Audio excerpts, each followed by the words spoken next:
Jim Norton is not a doctor. He's not an expert. He's not even a good person. The views, opinions, advice, and humor of Jim Norton does not reflect those of any doctor, of SiriusXM, of Opie Radio, or anyone else. They are solely those of Jim Norton, Lyle Chipperson, Edgar Mellencamp, Paul Hargis, and whoever else lives in that chinless head of his. If any of this advice goes wrong, you are the asshole who called a comedian instead of a doctor. An icon in comedy, a fighter for freedoms, an accomplished entertainer, and a pervert.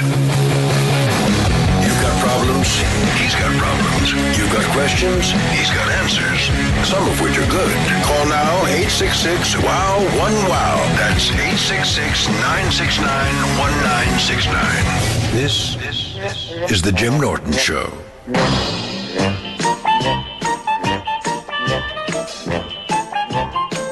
Hello, it's Jim Norton here on the Jim Norton program, and today I am in the SiriusXM building on the 37th floor with the boys, and I normally do this from home where I have a cough button, and as you know I sniffle a lot, as you people like to point out on Twitter, that I'm a sniffling idiot. I don't have a cough button here, but I did an audition over on the west side, very close to here, so I said, let me just walk over so I'm not like delayed going home and have to set up the equipment and all that stuff. But I did the audition, it went okay. You know, as it always is, when you walk out, I start doing the lines, you know, and I'm fucking, you know, I'm Laurence Olivier's, I'm throwing the script in the trash on the way up 8th Avenue. But I realized this today as I'm walking out, and I talked about this with these guys earlier about, like, I'm always uncomfortable. And I don't mean acting or talk. Like, literally, I always walk around ashamed and uncomfortable. And it's very, very rare that I don't feel like that. And I don't know why.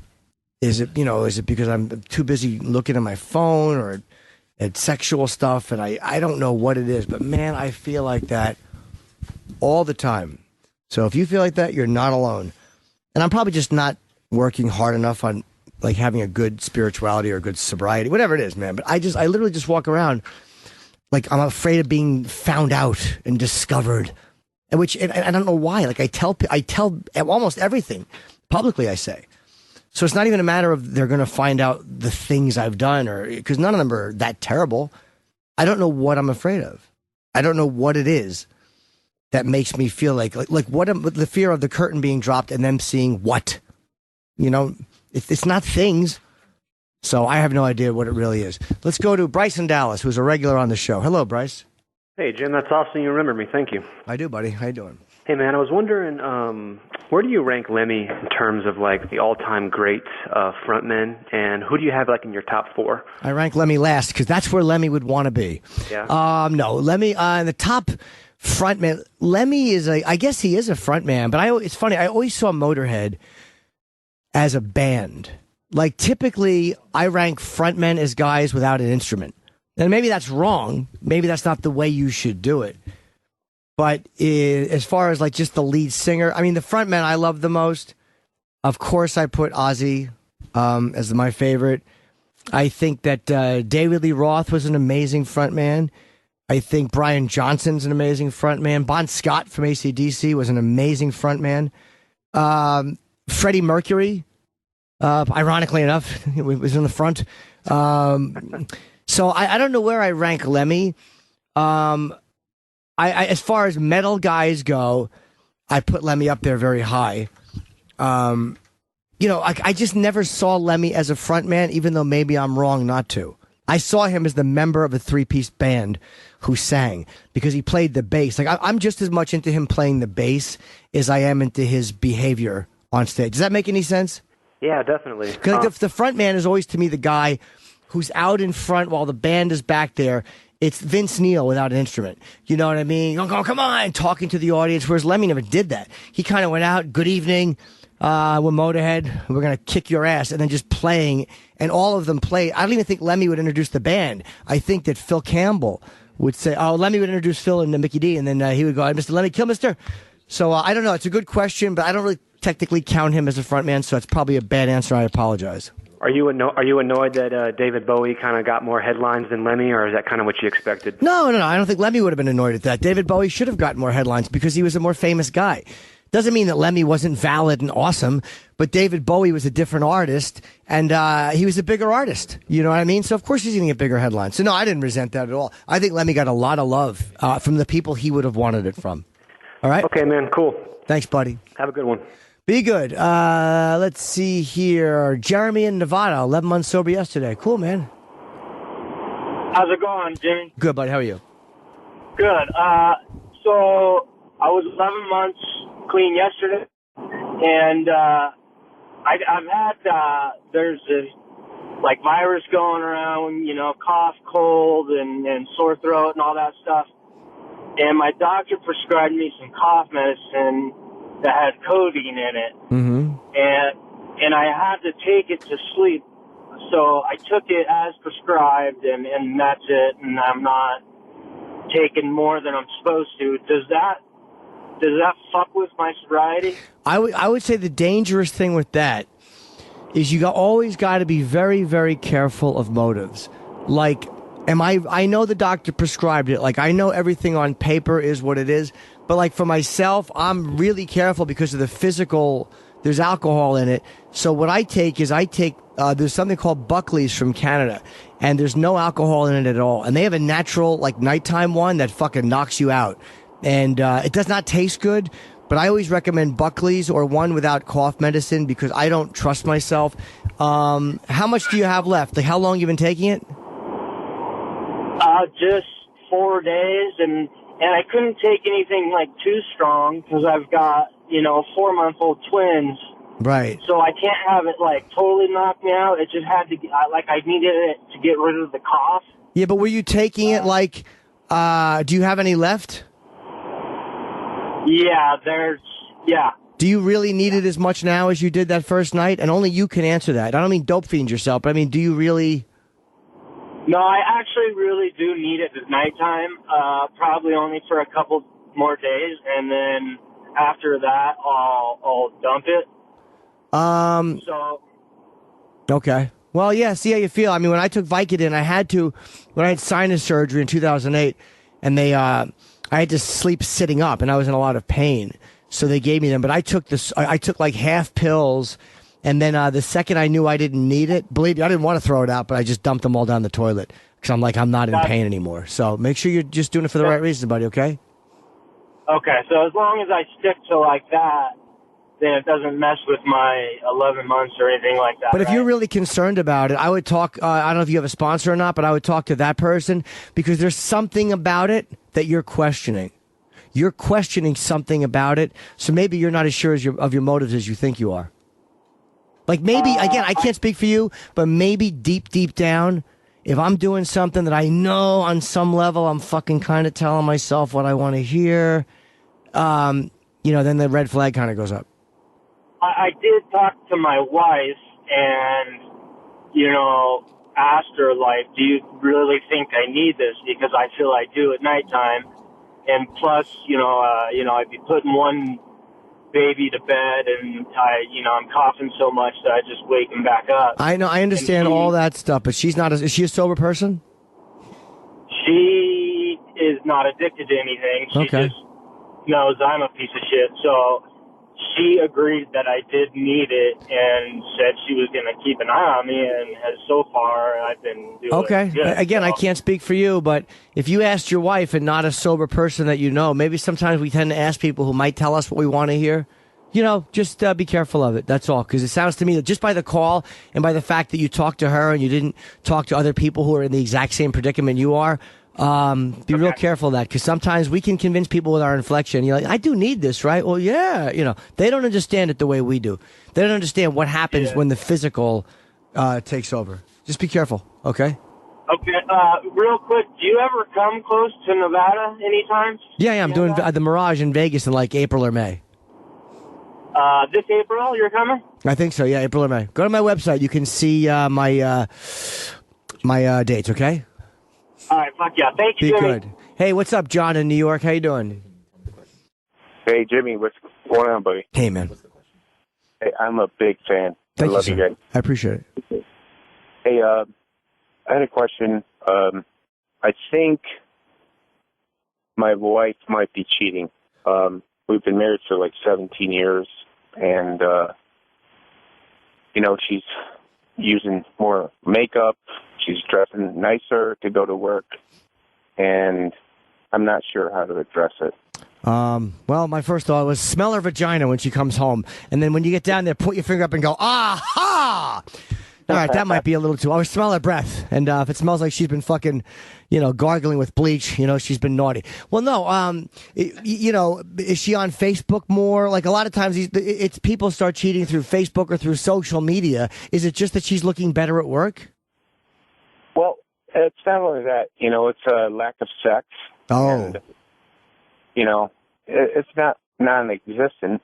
It happens once in a while, but, it's not as often as it used to be, and it's almost begging for it. Is she more protective with her phone? Like, do you find that she's tilting it towards herself when she texts people, or is she checking it where you can't see what message pops up, or is she as free as open with her phone as she's always been?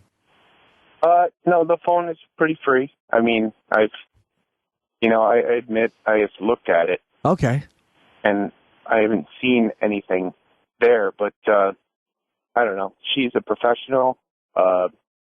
She's an attorney. Okay.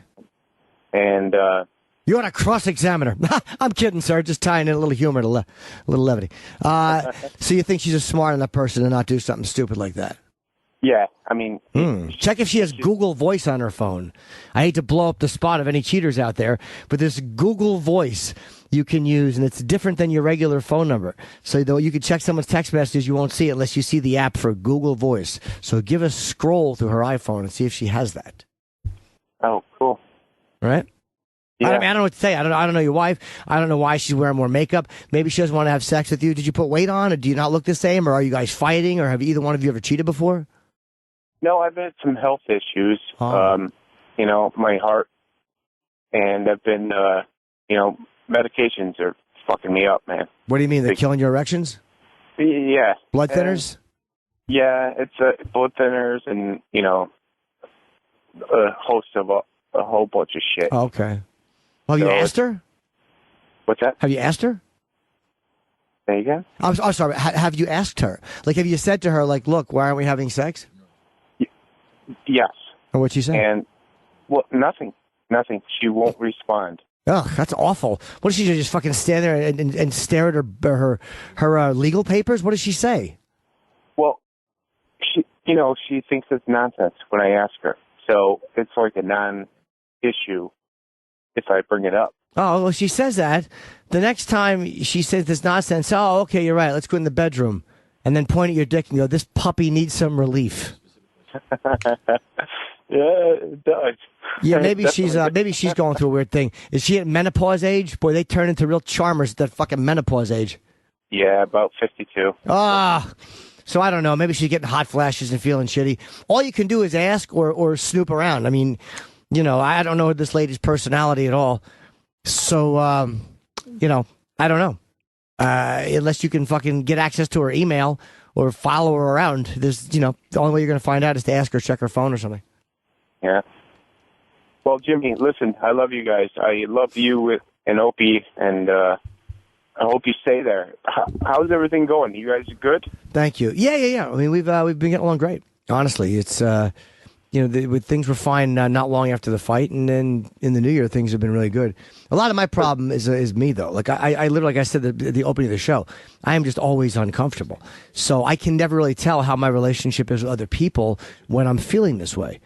I just can't tell because, again, it has nothing to do with him or anybody. It's me. I fucking feel uncomfortable regardless of how things are going.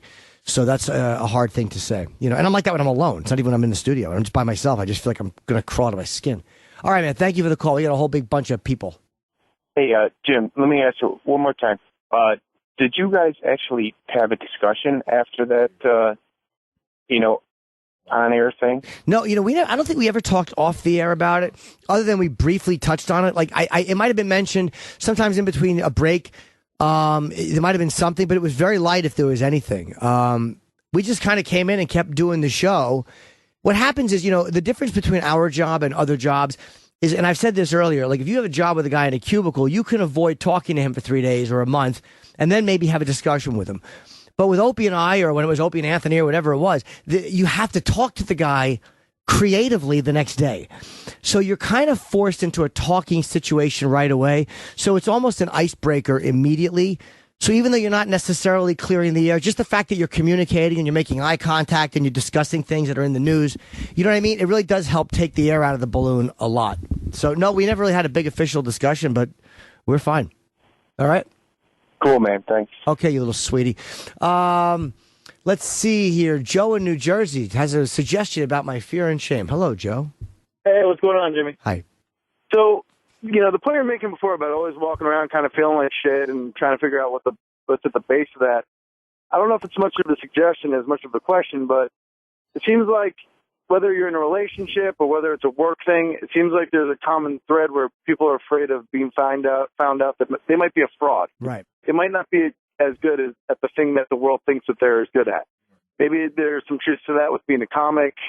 There might be truth to that with anything, sexuality, relationships with a woman or whomever, and do you think there's any point to that or any merit to that? Oh, of course. Yeah, that's what I was saying, too. It's a fear of being found out and feeling like a fraud in daily life.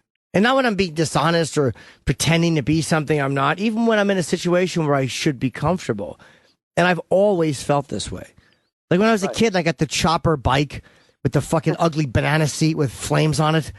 When I got the leather jacket, I just felt like a fraud in these things. I didn't deserve them. I was uncomfortable. And again, I can't really put my finger on why. It's no one's fault.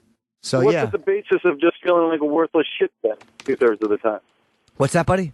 What's at the basis of just feeling like a worthless shit? Is it that if you're not contributing and doing, whether it's your stand-up or being on the show or doing the thing that makes you feel better, then the rest of the time you feel worthless? Or yeah, I think I've trained myself to put most of my good feelings on outside things and on outside circumstances, as opposed to just being who I am. Like instead of feeling good about who I am and where my life is at, I put it on outside things happening. And okay, I'll feel good if this happens, or I'll feel great when that happens. So my little my vacations from feeling awful are brief, because when something good happens, I enjoy it for a little while, and then immediately I start feeling shitty again. So I don't know exactly what it is, man, but it might be that what you're saying. All right. The one thing that you said earlier, though, when you started the show, you said it might be a sexual thing, it might be this thing, it might be a post-addiction thing. I've never had any of the sexual issues that you've talked about on the show, and I've never had any of the addiction problems either, but I still have that. And I'm still kind of like relatively successful for the thing I do for a living, and I'm in a good marriage and all that other horse shit. But I still walk around feeling like shit 2/3 of the time too. So right, I don't know what the base is. Yeah, I don't know either. But if you do find out, give us a call and help everyone out. Okay. So I do. Thanks, pal. Ray in New Jersey, what's up, buddy? Listen, man, I'm a long-time follower of you. I go back with you at Opie and Anthony in the hallway and all that, man. Thank you. Back when I miss you being more racial. We talk about race. I mean, it's just, you know what it is, dude? It's one of those things where it's like it's just beating a dead horse after a while. Like the way the media is and the things they don't report and shit. We understand all that. But we do have racial humor on the show. I mean, it's like I don't feel like I've consciously avoided it. There's been times where a story will come up in the paper, and I just don't want to get angry at the press all over again. I'm sick of being mad at the media. They stink. I've made that point 500 times. Nothing changes. So I just didn't want to belabor the point. So that's why sometimes I've avoided bringing it up. But there's been no conscious effort to go, let's not talk about race. I know. I'm just messing with you. I mean, to be honest with you, I see how you guys have evolved. I'm really proud of you guys. No, thank you. And I'm an Afro-American male, but I just, like, I grew up in the suburbs, so I kind of relate. You guys are like the guys I grew up with, you know what I mean? So, well, thank you. I got a question for you. Have you ever thought about inviting Star to your show of lately? Have you ever checked him out? Inviting who? Star Troy Terrain. You guys have had him before. Star. Oh, from Star and Buck Wild. Yeah. We had Star years ago, and I would have him on the show. But when he came in, he seemed like he was like a little defensive or whatever. Like I didn't think he liked us. And we were happy to have him on. And I think it loosened up after a few minutes. It got comfortable. Maybe at first, like you go on a show and you expect something. But yeah, I would have him on in a second if he wanted to come on. I just don't know where he's been. Is he on the East Coast still? He's doing he's doing numbers. He has his own show on the internet. He does I guess fairly decent numbers for the internet. Like he's doing at least when I look at his thing, I see at least 10 to 20,000 views every video that he does. He does shows 5 days a week. I mean, it just seems like you guys would have a great chemistry if you ever to bring him in maybe from time to time. He just actually purchased a station in Atlanta. I don't know why he wants to go down there, but whatever. Well, that's a big market. I mean, it's a big urban market, so Atlanta's huge. And hey, look, Star could have us on his show too. Like, I haven't gotten an email from fucking Star going, "Hey, Jim, you want to come on?" But yeah, I'd be happy to have him on if he wanted to.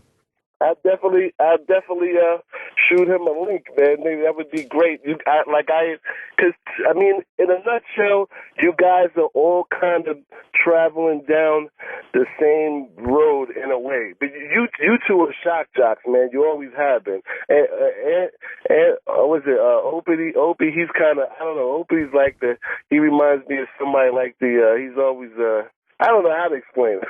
He's got his own style. He doesn't go in there like you guys do. You guys are true shock jocks, man. I love y'all for that. You've always been raw. Thank you, buddy. And I got one. This is one thing, and this is how you can tell. I got to ask you this, man. Did you used to say that? I actually Googled this the other day. You had me thinking all these years that Don Rickles was your father. Oh, I would say it as a joke, yeah, because people would always say, "Is he your dad?" And I was like, "Yeah, he's my dad." It was but it was tongue in cheek, and I assumed everybody knew I was not my dad, because I've talked about my real dad enough. Yeah, no, yeah, I'm glad that somebody believed it though. You had me going. I was like, people would talk about Jim Norton. I said, I was like, he's great. He's Don Rickles' son, and he doesn't even want any credit for that. He just does his own thing. That made me respect you even more. But I could dig it. That's back when you were really starting out, and you were marketing yourself. You know what you were doing. But no, it really was a joke though, because it was such a ludicrous thing to me. Because I knew that we looked a little bit alike, but it was never meant to be serious ever. I mean, I would never ever pretend to be his son for real. It was honestly, it was a joke. Yeah, it was kind of like Creed, where I didn't want to use my name. I didn't want to ride on Apollo's name. I just wanted to kind of fight myself. All right, thank you for the call, Ray. I appreciate it. Okay. All right, I really appreciate you, man. Keep on doing your thing, bro. All right, be good. Annie in Long Island, what's up? I can't talk to Chipper today. Is Chipper with you? Well, he's always here. He's the only person I'm truly comfortable with. I wanted to tell you how hilarious you are this morning when you were talking about the people in the restaurants that thought they won the lottery and then they didn't. 20 minutes later, I literally had to pull over on the side of the road. I was laughing so hard. That was the funniest thing, and you have such self-confidence. You don't even know you have it. You're awesome. I love you. Thank you very much. And I love Chip too. Yeah, you should love me. I'm going to make your Cuda so wet that you fucking drown if you're upside down. Go ahead, play with yourself with a fucking roller. A rolling pin, I meant. I always get nervous. Fucking piece of... Chipper, did you buy a ticket for the lottery? Yes, I did. And what are you going to do if you win? What are you going to buy? Probably help a bunch of people. You're going to help a bunch of people? Yep. Are you going to come help me? No. What, do you got cancer or something? Chip is my favorite. I love Thank you, but you don't understand, miss. Whenever you ask for Chip, he's going to disappoint you. Chip is not an anti-hero like Alex in Clockwork Orange. When people set Chip up for a joke, like, what do you think, Chip? It's gonna be, that's good. He's just he's an abomination every time. All right, I got to run. Thank you for the call. Okay, love you. All right, thank you. Chip will never jump in and hit the home run. When you lob Chip a softball, he fucking stares at it and watches it go by. When you throw him a screwball in the dirt, he swings at it and the bat flies out of his hand. All right, let's see here. Kim in Florida. What's up, Kim? Hello. Hey. Yeah, and for the record, my husband and son fucking hate Chip. How could they hate Chip? I don't buy it. They're lying. Yeah. They secretly are Chip. Yeah, they can't stand me doing it. So I've been married 20 years, and my husband and I have been faithful, well, I guess as far as I know. Mm-hmm. And he we started recently talking about massage parlors. And for some reason, and I'm not into, sharing or slinging or anything, it doesn't bother me. Like, I don't see it as cheating. I don't see it as infidelity. I don't know. And he is he getting jerked off? Think it is. Well, he hasn't done it yet. He seems to think it is. He seems to think I'm either setting him up or he'll do it, then I'll hate him for it later. Right. I don't know. With your experience in past relationships, I mean, have you ever had anybody that just saw that as, I mean, it's not like there's an attraction between them that they can't keep their hands off each other or something. There's a lot of women and a lot of couples that could separate that. It's cheating if you're deceptive about it. It's not cheating if you say, yeah, it's okay, I don't mind him doing it, and he does it. That's not cheating. That's just the parameters of your relationship are different than they were. If you're both expanding boundaries, that doesn't mean he's cheating. Because, like, literally, he could be fucking having an emotional affair with somebody at work, which should be much closer to cheating than him dumping a load on somebody's knuckles that's way that you worse. know about.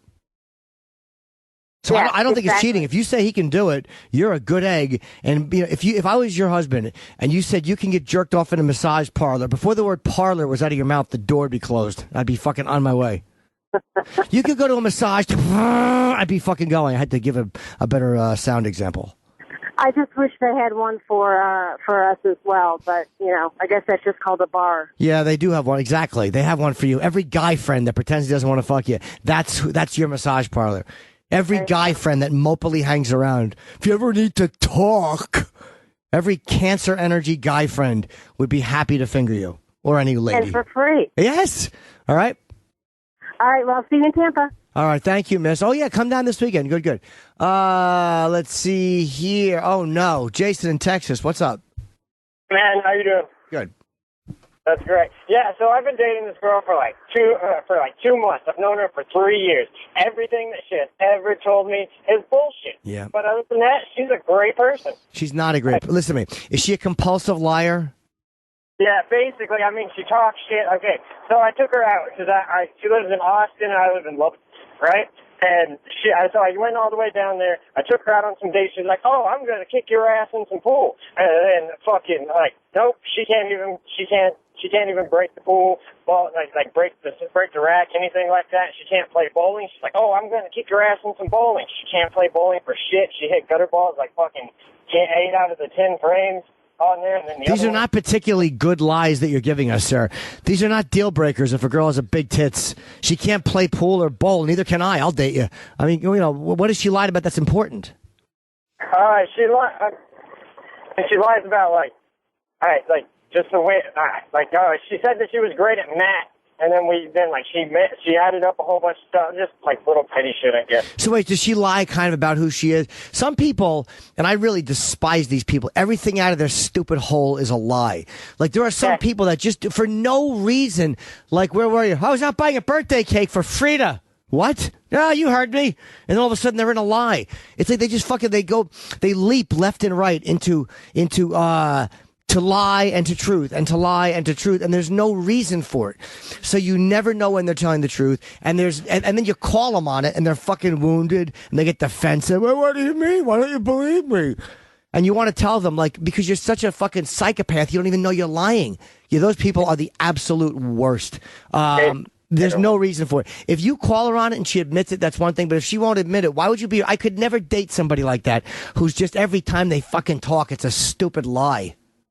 Right, because I mean, at first it didn't really bother me. I was like, oh, it's just over bullshit. And then like every little thing that she says is it's just nonsense. Like she tries to act like she knows exactly what's going on. Because I listen to Opie Radio all the time, and we'll be sitting there and we'll be listening to what was it that we were listening to the other day? She was like listening to about ISIS, and then she started like talking all this stuff, and it's like, no, you don't know what you're talking about. Like, why don't you just shut the fuck up? Yeah, she's, I hate to use this language, but she's full of bunk. So, hey, look, if you can tolerate it, but you might want to have a discussion with her. And in that discussion, you might want to mention, say, fucking, you lie like a rug.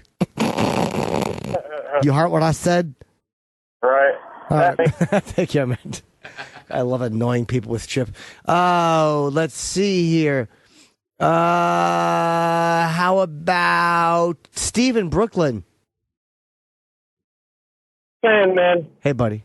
I'm seeing you in March on Long Island, I think. Thank you very much. I'm looking forward to My that wife gig. got me the tickets. Yeah, I'm looking forward to it, man. I'm not going to keep you on the line too long like the other codependent fans, but basically, I'm only 26. I've been married for a year. I was with my wife since I'm 15. We broke up like 3 times. We fooled around, we did whatever, and we always ended up back together. And she's got a bunch of hot friends. My wife's hot. Her friends are hot.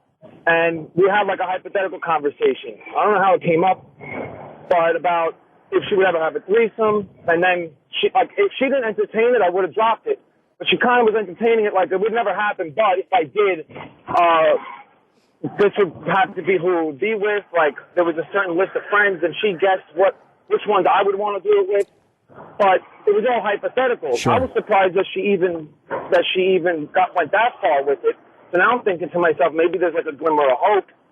But I don't want to bring it up again, and look like an asshole. Yeah, either. and you don't want to wreck it. So what you might want to do is, if you're having sex with her, can you talk dirty about it? Like maybe, but don't put yourself in it at first. See, that's where we get greedy as men. You want to get her into the idea of like, making her go down on a girl. Don't even say, I'd love to see a girl going down on you. Like, while you're fucking her, saying, yeah, I would love to right now. I'd love to be watching a girl go down on you. Don't immediately put yourself in there. If she goes, yeah, and then go like, yeah, then throw you out of the bed and fuck your friend while you're on the rug. Like, don't throw yourself into it, because then she's gonna be like, oh, he just wants to fuck another girl. Get her into the idea of being pleasured by a woman or pleasuring a woman or fooling around with a girl, and then slowly work yourself in. Or if she agrees just to fool around with a girl in front of you, do that, and then don't get greedy and don't run right over. Or if you do, just play with your wife and then maybe let your hand touch the friend's ass, slowly, but don't be greedy immediately or you'll blow it. Yeah, that's great advice. Because like you said, if I'm talking dirty and I put myself in it, I'll probably get fucking slapped. Yeah, you don't want to do that because you want it to be about her. And then she might like the idea, like, well, what are you going to do? And you say, what do you want me to do? And she might say, I want you to watch. Then you say, okay, I'll just watch or spank you or whatever it is she likes. Or I'll hold the other girl's arms down while you straddle her face. Or whatever type of fantasy she has. I used to fuck this one girl, or talk to her even and tell her how, like, she liked it when I would tell her I was going to fuck another girl over her face. Like, that turned her on. Because then she was being submissive. She was forced to go down on another girl. She was forced to, to do stuff to me, but I was still fucking the other girl in the scenario. That's a good girl. Yeah, she was. But see what your wife wants, but kind of feel it out slowly, Listen, I really feel that's great advice, too. I wouldn't have thought of that. Leave it in her hands. But really quick, I just wanted to let you know I'm not going to keep you most of my friends are duds. So there's a couple of my friends that get my sense of humor. I introduced them to you, and I almost wish I didn't, because one of them, well, I know you hear this all the time, he won't fucking stop with the chip. He's ruining chip for me. So I almost regret it. But you got a couple new fans, man. We love you. Thank you very much. And please encourage him to continue doing Young Lyle and Paul and Edgar. Tell him Paul and Edgar don't get enough love in people's personal lives. Thank you, sir. They're a bunch of tattletales. Yeah, you goddamn right they are. Baby lion. Yeah, I seen enough of them. All right, thank you. KJ in Alabama. What's up, buddy? Hello? Hello. Yeah, thanks for coming to start on. We appreciate it. I enjoyed it very much. Yeah, we're tremendous there. Hey, over the past couple of years, I think developed, and I'm not a terribly fat guy. Okay. How much do you weigh? 6'1", 200 pounds. Okay. So, I mean, could use to lose, but I think I've developed an eating disorder to where I will eat good and then I will gorge myself in fast food. And I feel like shit afterwards.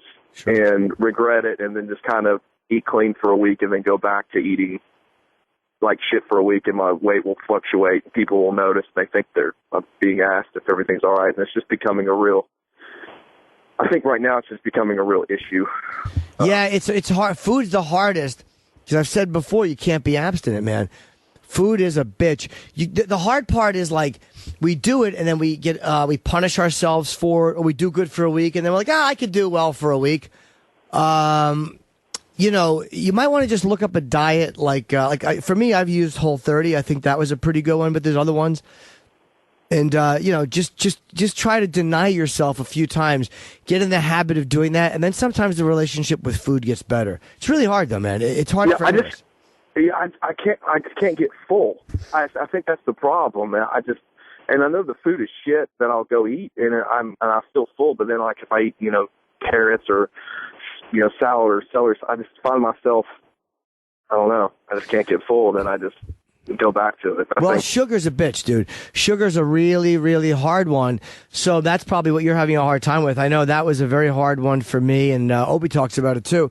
So, maybe you're eating foods that are constantly not making you feel satisfied. I noticed when I eat real food, like when I eat grilled, I eat, scrambled egg whites in the morning and some avocado, and then I have some fruit. If I eat real food and I consistently do that, it fills me up better than when I eat garbage. But when my mind knows that I'm going to grab for some shit in a little while, I keep getting the hunger signals because in my mind is like, come on, fucking dick, grab some shitty food. Because that stuff's the addicting. So sometimes you just got to train your mind a little bit because you're not that hungry. If you eat like the regular, like you said, some baby carrots or some other stuff, it's just not as satisfying in a shitty way. So it's a matter of retraining yourself, which, I try to do, and it's very hard. I keep falling back into my old ways, and then I'm good for a few weeks, and I fall back. I think it's always that way with food. I don't think you ever get to a point where you're perfect. If you are, you're a better person than me. Just try to extend the periods of time where you're doing it good. That's what I've done.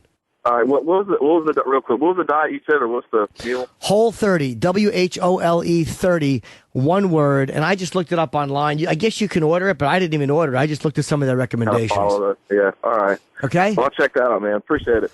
Okay. Let's see here. Jeff in Kentucky. Hey, what's going on, Jeff? Hello, Jeff. Hey, man, I'm looking forward to seeing you in Louisville soon. Thank you very much.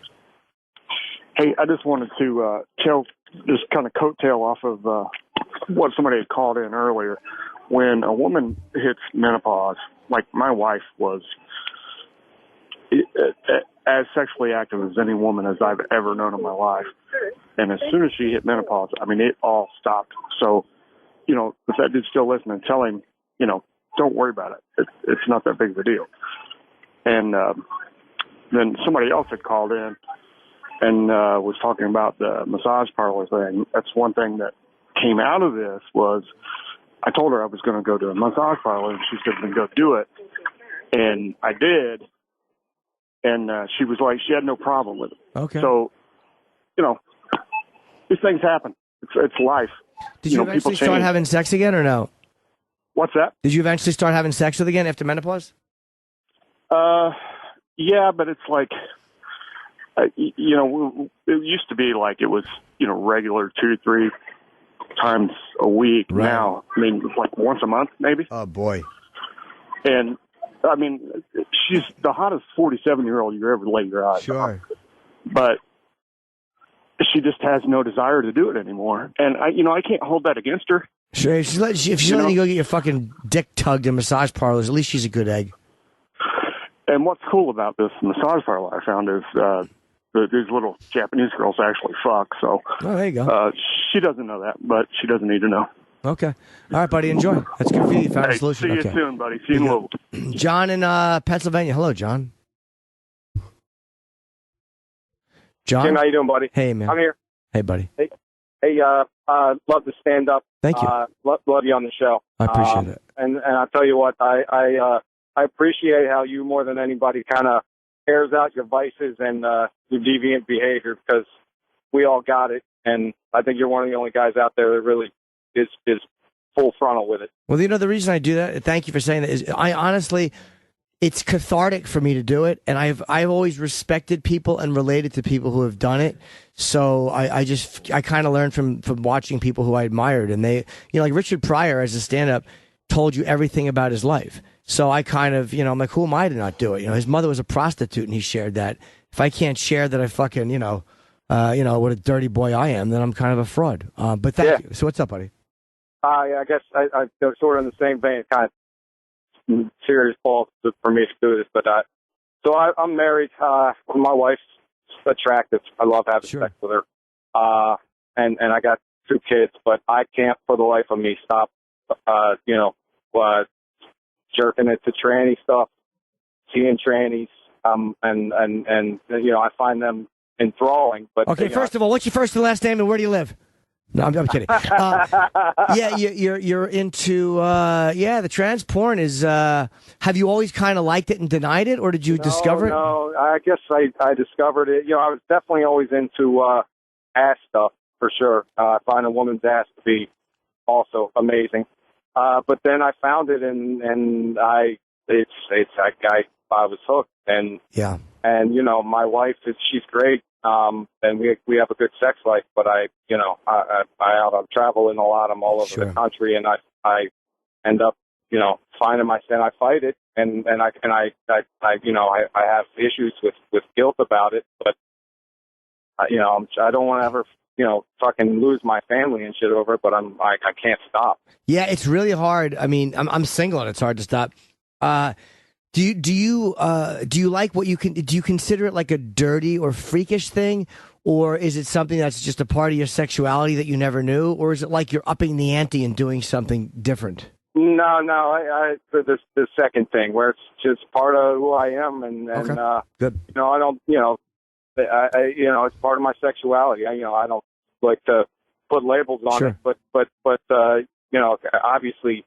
In front of all my friends, in front of all my family, I'm a you know, totally straight guy. But outside of that, you know, when I'm out across the country, I'm looking for, you know, I'm looking on the ads, you know, the back page and the Eros and all that. Be really careful though, and again, only because you're married. But with disease, I mean, I'm lecturing you, and you know that. But when we're acting out, it's very, very hard to think rationally. Like, I'm a rational, smart guy in this seat at this moment. However, you know, if you had a fucking, you know, whether it was a trans prostitute or a regular, a woman, you know, it's very difficult for me to think rationally if there's no condom. Like, you know, we shouldn't. Like, I know in my head the right answer, but, you know, tell that to my dick, you know. So sometimes we're rational when we should be, and then not rational when we should be rational. So just be real careful of that. No, you're exactly right. That was actually, I mean, that's happened once, and it scares the shit out of me. But you're right. It's almost like from the minute I start thinking about it till it's done, there's no rationality. You know what I mean? It's almost like an addiction. It is an addiction. It can be. I mean, I don't know if it is for you. For me, it is. And it's one of those things, only because I know that I do it when I'm not horny. It's not like I have this pounding erection and, oh my God, I have to get rid of it. There's times where I just do it every day out of habit. It's just an addictive, like, muscle memory thing where all of a sudden my computer goes on and I look and I'm like, why am I doing this? I just want something. I don't know if I want sex or if I want a piece of cheesecake or if I want someone to hug me. I don't know what I want. I can't identify it. So it's this, whatever this fucking, this bottomless pit is, just keep throwing everything into it. What are you, a prostitute? Get over here. What are you, a piece of I just can't feed me. Greed. That's all it is. It's me being fucking greedy and grabbing. So a lot of times that's where the addiction shit comes in. So, you know, there are like, you know, 12-step groups for sex addicts, or there's therapy, or, you know, if you're not happy with it and you want to do something about it, those are options if you've tried stopping and you're unable to stop. It's not about me so much, but my family. Sure. I mean, if I was single, I don't think it would be the end of the world. You know what I mean? Yeah, but you're thinking, look, I don't want to lose all this stuff. And that's great. And that's part of what makes something an addiction is look what you're risking. It's like, it's a seesaw. You got your wife and kids on one side, you know what I mean? And a fucking, you know, some woman who looks like, you know, fucking Lawrence Taylor in a blonde wig, you know, from Duluth, on the other. You know, it's like you're risking a lot for probably very little. Yeah. No, I appreciate it, man. Thanks for taking my call, Jim. Be good. Let's see here. Dan in Cleveland, sober for 3.5 years. Hey, Jimmy. Hello. Hi. What's up, buddy? Oh, looking forward to seeing you in a couple months. Been sober now 3.5 years. I work full time, and I went back to school, and I have absolutely no desire to drink, no thoughts that, you know, I don't need to go to meetings, I can do this, or anything of that nature. But I find it more, I don't know, it's complicated. I just get lazy, probably is what it is. When, like, nights I don't have class, I just find it, like, real easy to not go to a meeting. Well, I found that too. And somebody called last week or 2 weeks ago about that. And one of the struggles in being sober for a long time is they say, you got to keep your memory green. Like, if you, it's an old expression from somewhere else, but, he who forgets to remember is doomed to repeat. And that's how it is. Like, all of a sudden things are good and I'm like, fuck it. And I forget. And then, that's where it comes into like helping somebody new or maybe talking to people. But a lot of times I find that they wait for me to get out of myself, maybe not walk around with all this shame. I should take my own fucking advice, is to help somebody else. So it's like sometimes helping somebody else is what keeps me going. It's what kind of keeps me feeling good. And when I'm doing that, I tend to feel much better. As they say, I'm released from the bondage of self, that expression. Yeah. Like I'm so wrapped up in my own shit, my own things, and what me. And when I'm out of that, when I'm helping somebody else, I feel a lot better. So maybe, a lot of times I think last week we hit these plateaus and these walls, and it's time to either kind of change something and do something else or grow a little bit, or just stagnate and then eventually suffer because of it. All right, excellent. Hey, real quick, too, last night I was fucking around on Netflix, and I finally watched Women Aren't Funny, but I was looking for you for your stand-up. I'm on Hulu. Okay. And when I searched in Netflix, what showed up for Jim Norton was the boy in the striped shirt. Yeah. He's an older Irish actor. I'd love to meet him and just swap fucking Google results. All right. Thanks, buddy. Thanks. Be good. Goldie in Virginia. What's up, Goldie? What's happening, Jim? How you doing? Good.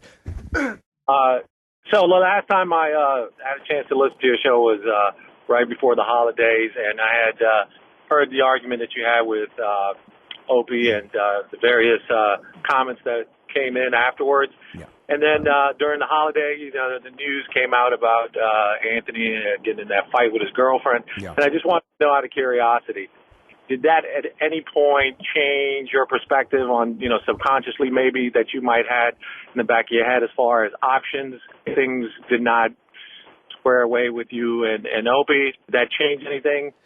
In all honesty, no. I mean, it didn't make me go, like when I heard about what happened with Ant and Danny, I didn't at all think like, oh, okay, me at the radio show with Opie. It honestly did not come into play with my relationship with him at all. You don't think, personally, I don't think of that stuff and necessarily relate them. Like, when I heard about Ant and his girlfriend, I literally, what I want for both of them, and I've said this before, I really want both of them to get sober.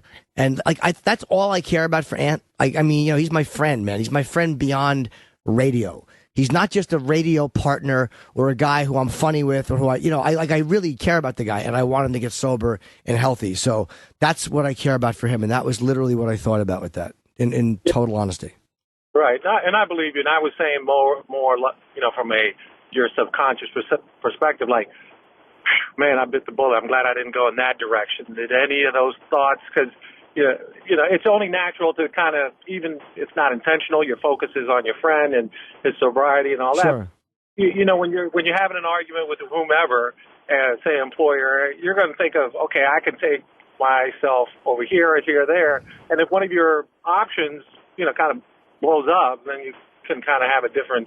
Sure, then you're down to one option. To be honest with you, if Opie and I didn't work together anymore, I may work with Ant, or I literally may just do a podcast myself and get out of radio. Like I don't know what I want to do at the end of the contract, and it's not. I'm having a great time. Like I love performing on the radio. I love it. But I've had enough people tell me, like, I'm fucking 47. Why don't I just do my own show? And it has nothing to do with Opie. It has nothing to do with Anthony. So that's something I've thought a lot about, and not have my relationships with either one of those. It has nothing to do with that. Like, even if that hadn't happened with Anthony, I would have thought the same thing. If Opie and I hadn't argued at all, that would still be something I was thinking of. Because after a while, it's just like, I'm a grown up, and I don't always want to be on somebody else's shit. You know what I mean? It's like, and it would be Ant's show. Even if we called it Ant and Jimmy, we call it Opie and Jimmy, Opie with Jim. It's still somebody else's gig. So that's just something that's been on my mind too. So to be honest, that's the overriding thought I've had, not about me and Ant or even me and Opie. But should I do my own thing, because I'm, it's like almost fucking 50 years old already. All right. Yeah, and most men at your age who've been doing a particular job in industry, that is the crossroad that we have, and myself included. You've worked with someone, you get to a certain point in life in your 40s, and you want to kind of say, hey, do I want to continue work with someone else? And or do I want to take that leap and do it myself? So that's understood. And then I'm going to pivot real quick to the left. As far as your question or your statement to the other caller, you said something about, you got this pit in your soul or whatever, and, you try to fill it up. I think up to a certain point, I come from a similar background with substance abuse and being the same age. To me, what was the difference in my life was finding my wife and having a kid. I think if you go in that direction, you would see that whole, it's still there, but I can pretty much satisfy my vices or my urges for a vice by just rubbing one out. And deeper, I don't have to have the regret or anything. I rub it out, maybe a little porn to go with it, rub it out, and my common sense come immediately back. And Goldie, I got not to cut you up, buddy, but Lou is typing in that I have to wrap up because we are out of time. But I appreciate your call very much. Okay.